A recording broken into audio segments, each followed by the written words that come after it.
اور یا اس کے جسم پر نجاست لگی ہوئی ہے تو جب تک نجاست جسم سے نہیں ہٹائے گا تب بھی نماز جو ہے نہیں پڑھ سکتے. یعنی وضو کیا ہوا ہے لیکن جسم پر نجاست لگی ہے، کپڑوں پر نجاست لگی ہے، تو اب اس نجاست کو دور کرنا ضروری ہے کپڑوں سے، جسم سے، یا اس جگہ سے جہاں پہ نماز ادا کرنی ہے. تو یہ سارا جو عمل ہے یہ طہارت کہلاتا ہے، شرعی اعتبار سے طہارت کہلاتا ہے. فائندہ اطلاقی لفظ طہارتی فی لفظ شارع اور کلام الفقہائی ينصرف للموضوع الشرعی.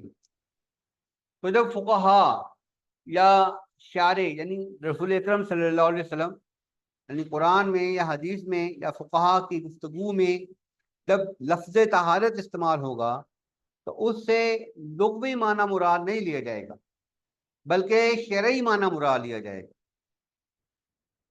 یہ بات قابل غور ہے، سمجھنے کے لائق ہے، یاد رکھنے کے لائق ہے کہ قرآن میں اور حدیث میں اور فقہا کے گفتگو میں، فقہا کے اقوال میں جہاں پر لفظ طہارت مطلقاً بیان کیا جائے گا، مطلقاً اطلاق علی الاطلاق بیان کیا جائے گا، تو یعنی اس کے ساتھ کوئی اور چیز ایسی ظاہر کرنے والی نہ ہو کہ وہ عام طہارت مراد ہے. اس جب مطلقاً طہارت کا لفظ استعمال کیا جائے گا تو اس سے شرعی موضوع مراد ہوگا، یعنی شرعی معنی مراد ہوگا اس کا، نہ کہ لغوی معنی مراد لیا جائے گا دون اللغوی. فكذلك كل ما له موضوع شرعي ولغوي انما ينصرف المطلق منه الى الموضوع الشرعي كالوضوء والصلاة والصوم والزكاة والحج ونحوه. یہی معاملہ دوسرے جو تمام ایسے اصطلاحات ہیں، تمام جو شرعی اصطلاحات ہیں، یعنی ایسے اصطلاحات لغوً تو کوئی لغت میں کوئی لفظ تو ہوگا، اسی کو شرعی اصطلاح بنایا گیا ہوگا.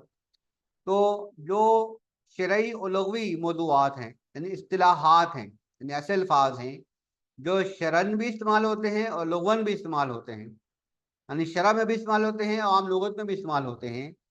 تو جو اس کی شرعی اصطلاح ہے، جو اس کا شرعی معنی ہے، وہی وہاں پر مراد لیا جائے گا.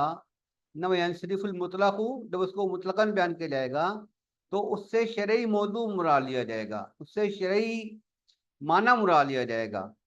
جیسے وضو، جب وضو وہ کہیں گے تو اس سے ایک پورا طریقہ ہے جو کہ نیت سے شروع ہوتا ہے اور پاؤں دھونے پر ختم ہوتا ہے. ٹھیک ہے، تو اس طرح جو ہے ایک پورا پروسیس ہے وضو.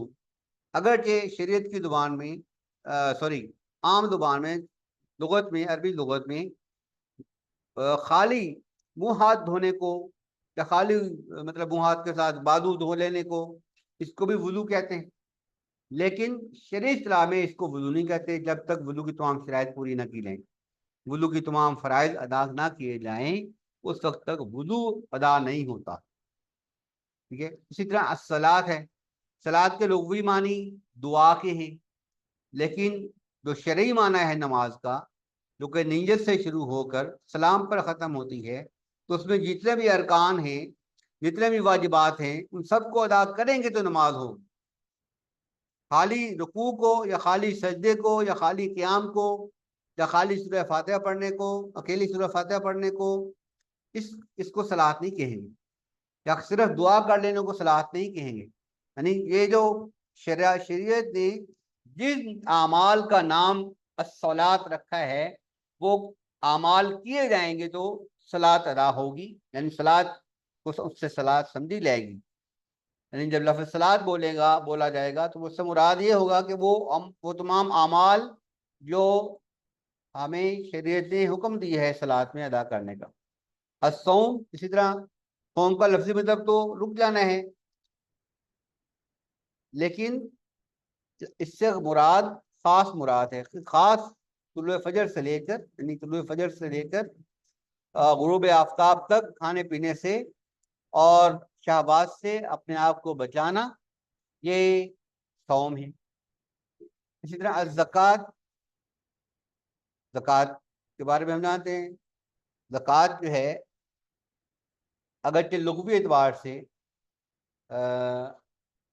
عام جو کہہ لیں کہ صدقہ ہوتا ہے اس کو بھی زکوٰۃ کہہ سکتے ہیں، لیکن زکوٰۃ شریعت کی خاص اصطلاح ہے۔ مثال کے طور پر کہ جو کل مال کا 2.5% ہوتی ہے اور اس مال پر ہوتی ہے جو ایک سال اپنے پاس زائد پڑا رہے، ضرورت سے زائد پڑا رہے، یعنی سیونگ پہ ہوتی ہے زکوٰۃ، انکم پر نہیں ہوتی، ٹھیک ہے۔ اور اس طرح الحج ہے، حج کا لفظی مطلب زیارت کرنا ہوتا ہے۔ اب اگر وہ شخص احرام باندھے بغیر مکہ کی سیر کر آئے تو اسے حج کرنا نہیں کہیں گے، یعنی حج کی جو شرائط ہیں، حج کے جو احکام ہیں، حج کے جو مناسک ہیں، وہ ویسے ہی جب ادا کرے گا آدمی جس طرح شریعت نے ہمیں پابند کیا ہے تو وہ پھر حج ہوگا۔ اگر ایک آدمی جو ہے احرام باندھے بغیر اور حج کے باقی مناسب ادا کے بغیر بس مکہ کی سیر کرائے، بیت اللہ دیکھ آئے،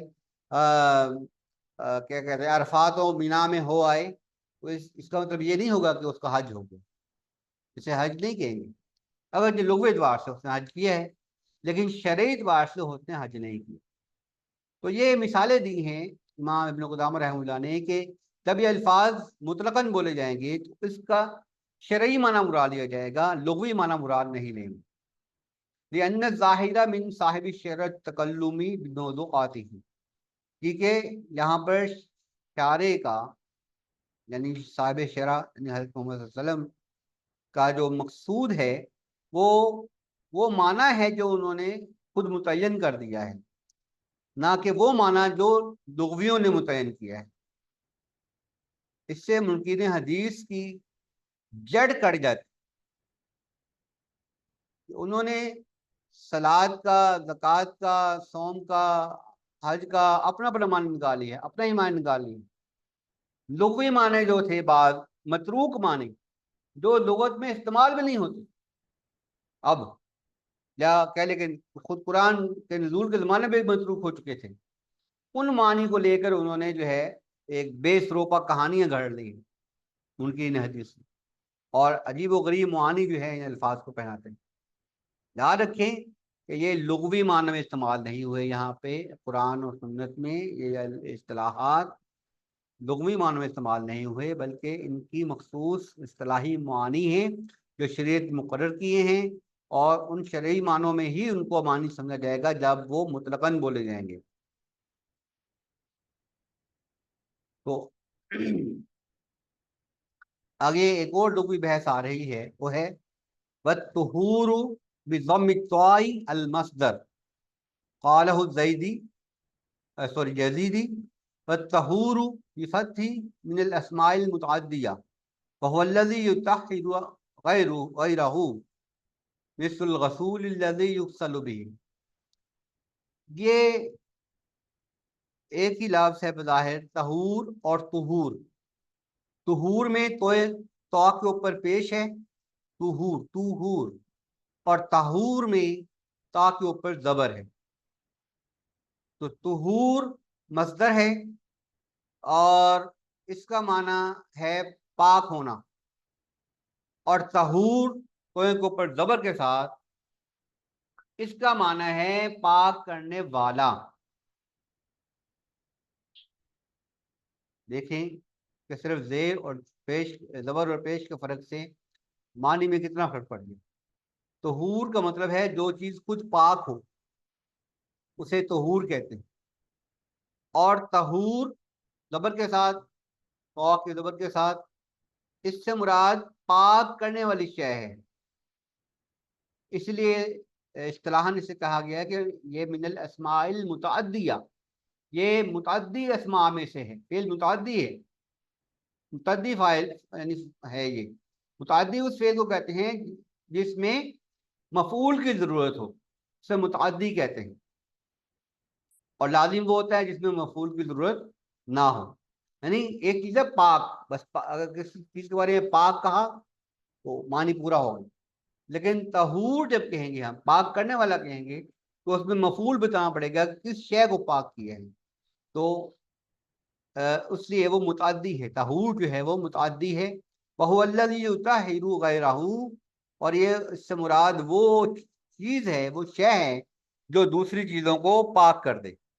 مثل الغسول الذی یغسل بھی، یعنی جیسے وہ شے جو دوسری چیزوں کو دھو دے، یعنی وہ شے جس سے دوسری چیزوں کو دھویا جاتا ہے اسے عربی میں غسول کہتے ہیں. اور اسی طرح طہور وہ چیز ہے جو دوسری چیزوں کو پاک کرتے. وقال بعض الحنفیہ هو من الاسماء اللازمہ، بعض حنفی علماء نے کہا ہے کہ یہ جو طہور ہے یہ اسم لازم یعنی فعل لازم ہے، بمعنی الطاہر سواء، کہ پاک کو معنوں میں، طاہر کا مطلب ہوتا ہے پاک، پاک کے معنوں میں اسے میں نے لیا ہے، فعل لازم قرار دیا ہے. بعض حنفی علماء نے، سب نے نہیں، بعض حنفی علماء نے. لأن العرب لا تفرق بين الفاعل والمفعول في التعدي واللزوم ما كان فاعله لازما كان فعوله لازما. کہ ان کی دلیل یہ ہے ان حنفی علماء کی جو اسے لازم فعل لازم قرار دیتے ہیں کہ عرب جو ہیں فاعل اور مفعول میں تعدی اور لزوم کے حیثیت سے فرق نہیں کرتے. ما کانا فاعلہ لازما، جس کا فاعل لازم ہو اس کا فعول بھی لازم ہوتا ہے. فعول سے مراد ہوتا ہے ایک ہی کام کو بار بار کرنا یا کرتے چلے جانا، تو اسے کہتے ہیں فعول. ایک ہے فعل، ایک ہے فعول، کسی کام کو کرتے ہی رہنا، بار بار کرنا یا مسلسل کرتے چلے جانا، اسے فعول کہتے ہیں. بدلیل قائد و قعود، یعنی ایک ہوتا ہے قائد جو ایک دفعہ بیٹھا، اور قعود کہتے ہیں جو بیٹھا رہے، بیٹھا ہی رہے.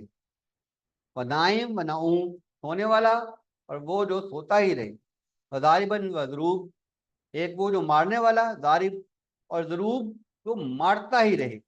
وہذا غیر صحیح، امام ابن قدامہ رحمۃ اللہ فرماتے ہیں کہ ان کی یہ دلیل درست نہیں ہے کہ یہ طہور فعل لازم ہے، اور نہ ہی یہ بات درست ہے کہ عرب جو ہیں وہ فاعل و مفعول میں تعدی اور لزوم میں فرق نہیں کرتے. فإن اللہ تعالیٰ قال لیطہرکم بہ، تاکہ اللہ تعالیٰ تم کو پاک کر دے اس کے ذریعے سے. اب یہ یطہرکم بہ یہاں تا زبر کے ساتھ استعمال ہوگا، اس معنی میں یطہرکم آئے گا، کیونکہ طہارا یطہر، جب اس کے ساتھ کوئی ضمیر لگے گی جیسے کم یا ہو کی ضمیر جب اس کے ساتھ جوڑیں گے تو وہ متعدی بن جاتا ہے. جس فعل کے ساتھ ضمیر جڑ سکتی ہو اس کو متعدی کہتے ہیں. یہ پہچان ہے گرامر میں، عربی قواعد میں یہ پہچان ہوتی ہے کہ جس فعل کے ساتھ ضمیر جڑ سکتی ہو، منسلک ہو سکتی ہو اس کے ساتھ، جیسے ضربہ، تو اس کو مارا، ٹھیک ہے، یا تو یہ بھی یطہرہ یا یطہرکم، تو یہ فرمایا یہاں پہ کہ لیطہرکم بہ، تاکہ تم اس پانی کے ذریعے پاک کر دے. سورۃ الانفال آیت نمبر 11 میں. وروا جابر رضی اللہ عنہ ان النبی صلی اللہ علیہ وسلم قال، کہ رسول اکرم صلی اللہ علیہ وسلم نے فرمایا اوتیت خمسا لم یؤتہن نبی قبلی، مجھے 5 ایسی خصوصیات عطا کی گئی ہیں جو مجھ سے پہلے کسی نبی کو عطا نہیں کی گئی. نصرت بالرعب مسیرۃ الشہر، کہ 1 مہینے کی مسافت سے مجھے رعب عطا کیا گیا ہے، یعنی اگر دشمن مجھ سے 1 مہینے کی مسافت پر بھی ہو تو اس پر میرا رعب قائم ہو جائے گا. وجعلت لی الارض مسجدا وطہورا، اور اللہ تعالیٰ نے میرے لیے زمین کو مسجد اور طہور بنا دیا ہے. مسجد یعنی زمین پر جہاں بھی جگہ ملے جہاں پر نجاست نہ لگی ہو، معلوم ہو کہ یہاں نجاست نہیں لگی ہوئی، تو اس جگہ کو مسجد بنایا جا سکتا ہے، یعنی وہاں پر نماز ادا کی جا سکتی ہے. وطہورا، اور وہاں طہارت حاصل کی جا سکتی ہے، طہارت حاصل کی جا سکتی ہے یعنی اس مٹی کو طہارت کے لیے استعمال کیا جا سکتا ہے، تیمم کے لیے استعمال کیا جا سکتا ہے. تو یہ فرمایا کہ اللہ تعالیٰ نے زمین کو میرے لیے مسجد اور طہور بنا دیا ہے. یہاں بھی تو جو ہے وہ زبر کے ساتھ ہے، طہور میں تو زبر کے ساتھ ہے، تو اس سے لازمی آتا ہے کہ یہ طہور یہاں پر پاک ہونے کے معنی میں نہیں ہے بلکہ پاک کرنے والے کے معنی میں. یعنی یہ نہیں کہ مٹی پاک ہے بلکہ یہ کہ مٹی پاک کرنے والی ہے. یہ متفق علیہ حدیث ہے. آگے امام ابن قدامہ فرماتے ہیں وَلَوْ أَرَادَ بِهِ الطَّاهِرَ لَمْ يَكُنْ فِيهِ مَزِيَّةٌ، کہ اگر اس سے مراد طاہر یعنی صرف پاک ہونا ہی ہوتا کہ مٹی پاک ہے، اگر یہ مراد ہوتا تو اس خصوصیت کو بیان کرنے کی ضرورت نہ تھی. لِأَنَّهُ طَاهِرٌ فِي حَقِّ كُلِّ أَحَدٍ، کہ پاک تو وہ ہر ایک کے حق میں ہے. نبی صلی اللہ علیہ وسلم تو فرما رہے ہیں کہ یہ 5 چیزیں ایسی ہیں جو اللہ تعالیٰ نے میرے سوا پہلے کسی نبی کو نہیں دی. کہ مٹی کو بھی اللہ تعالیٰ نے صرف میرے لیے مسجد اور طہور قرار دیا ہے، زمین کو میرے لیے مسجد اور طہور قرار دیا ہے. اگر طہور جو ہے صرف پاک ہوتی، پاک ہونا ہوتا ہے یہاں مراد صرف، تو لازم ہے کہ وہ تو سابقہ انبیاء کے لیے بھی پاک ہی تھی، ان کے لیے ناپاک تو نہیں تھی. پھر نبی صلی اللہ علیہ وسلم کی خصوصیت کیا ہوئی؟ نبی صلی اللہ علیہ وسلم کی خصوصیت یہ ہے کہ نبی صلی اللہ علیہ وسلم کی امت کے لیے اللہ تعالیٰ نے مٹی کو پاک کرنے والی قرار دی ہے. تیمم کر سکتے ہیں ہم پانی کی عدم موجودگی میں یا پانی استعمال کرنے کی قدرت نہ ہونے کی شکل میں صورت میں ہم مٹی سے تیمم کر سکتے ہیں. تو اس لیے مٹی کو طہور کہا گیا ہے. اگر یہ طہور نہ ہوتا یعنی پاک کرنے والی نہ ہوتی تو پھر یہ صرف پاک ہی قرار پاتی، پھر یہ رسول اکرم صلی اللہ علیہ وسلم کی وہ خاصیت نہیں، خصوصیت نہیں بنتی. تو اس لیے ایک اور آگے وہ مثال دیتے ہیں امام ابن قدامہ رحمہ اللہ. وسئل النبی صلی اللہ علیہ وآلہ وسلم عن التوضؤ بماء البحر والتوضؤ بماء البحر، کہ رسول اکرم صلی اللہ علیہ وسلم سے سمندر کے پانی سے وضو کرنے کے بارے میں پوچھا گیا. اب یہ دیکھیں یہاں پہ وضو سمندر کے پانی سے کوئی بھی خالی منہ ہاتھ دھونے کو کے بارے میں مطلب ہے شک میں نہیں پڑ سکتا. لیکن صحابہ کرام نے سوال کیا رسول اکرم صلی اللہ علیہ وسلم سے کہ اے رسول اللہ صلی اللہ علیہ وسلم کیا ہم سمندر کے پانی سے وضو کر سکتے ہیں؟ یعنی وہ وضو ہے جو نماز کے لیے کیا جاتا ہے. فقال هو الطهور ماؤه الحل میتته، فقال هو الطهور ماؤه، کہ ہاں رسول اکرم صلی اللہ علیہ وسلم نے فرمایا کہ ہاں اس کا پانی پاک کرنے والے ہیں. اگر صرف پاک کہتے کہ اس کا پانی پاک ہے تو اس سے بات مکمل نہیں ہوتی. آپ نے فرمایا ہوا طہور ماؤ، اس کا پانی پاک کرنے والا ہے، الحل میتتہ، اور جو اس کا مردار ہے وہ حلال ہے. اس پر گفتگو بعد میں آئے گی کہ الحل میتتہ سے مراد کیا ہے. کہ جیسے مچھلی ہے وہ پانی سے باہر آ کے مر جاتی ہے تو اس کو ذبح کرنے کی ضرورت نہیں ہوتی، اس کو ہم بغیر ذبح کیے کھا سکتے ہیں. یہ مراد ہے ایسے کہ اس کا جو سمندر کا مردار ہے وہ حلال ہے، یہ مراد ہے. وَلَوْ لَمْ يَكُنْ الطَّهُورُ مُتَعَدِّيًا لَمْ يَكُنْ ذَلِكَ جَوَابًا لِقَوْمٍ، اگر پانی جو ہے اگر طہور متعدی نہ ہوتا تو اس سوال کرنے والوں کے لیے آپ کا جواب ناکافی ہوتا. اگر یہ کہتے ہیں نبی صلی اللہ علیہ وسلم کہ ہاں سمندر کا پانی پاک ہے تو اس سے بات تو پوری نہیں ہوتی. انہوں نے تو یہ پوچھا تھا کہ کیا اس سے وضو کر سکتے ہیں، یعنی وضو تو اس چیز سے کر سکتے ہیں جو پاک کرنے والی ہو. تو اسی لیے طہور کا معنی جب تک ہم پاک کرنے والا نہیں لیں گے اس سے رسول اکرم صلی اللہ علیہ وسلم کی مراد پوری نہیں ہوتی. حیث سألوہ عن التعدی، کہ انہوں نے جو تعدی کا پوچھا تھا کہ اس کے ذریعے وضو کیا جا سکتا ہے کہ نہیں. لیس کل طاہر مطہرا، کیونکہ ہر پاک شے پاک کرنے والی نہیں ہوتی. ما ذکروہ لا یستقیم، جو انہوں نے یعنی بعض حنفی علماء کے اسی قول کی طرف اشارہ ہے جو پیچھے گزرا ہے کہ یہ متعدی نہیں ہے بلکہ لازم ہے. تو یہ اس قول کو کے بارے میں فرماتے ہیں کہ لا یستقیم، یعنی یہ قول مضبوط نہیں ہے. لأن العرب فرقت بین اللازم بین الفاعل والمفعول کہ والفعول، عرب جو ہیں فاعل اور فعول میں فرق کرتے ہیں.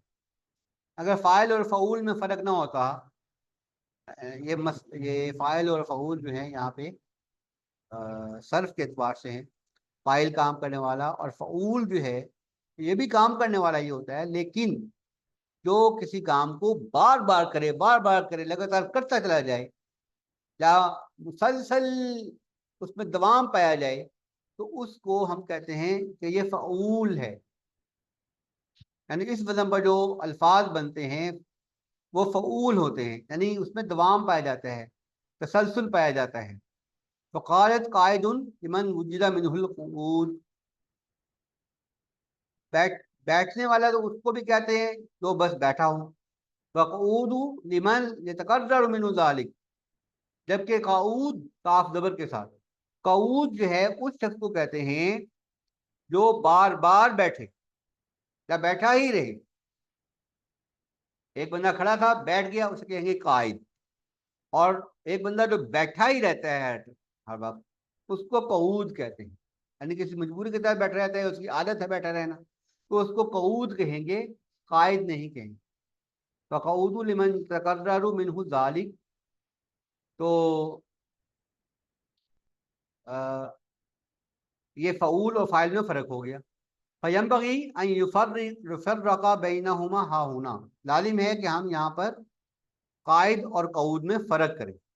ولیس الا من حیث التعدی واللزوم، اور یہ صرف تعدی اور لزوم کی حیثیت سے یہ فرق نہیں ہے، فعل کے اعتبار سے بھی فرق ہے، فعل کی نوعیت کے اعتبار سے بھی فرق ہے۔ جیسے ہم کہتے ہیں نا سینس آف یوز، یعنی یہاں پر سینس آف یوز میں فرق، قائد بھی بیٹھے ہوئے ہو کہتے ہیں، قعود بھی بیٹھے ہوئے ہو کہتے ہیں، لیکن سینس آف یوز دونوں کا ڈفرینٹ ہے۔ تو ناظرین اکرام،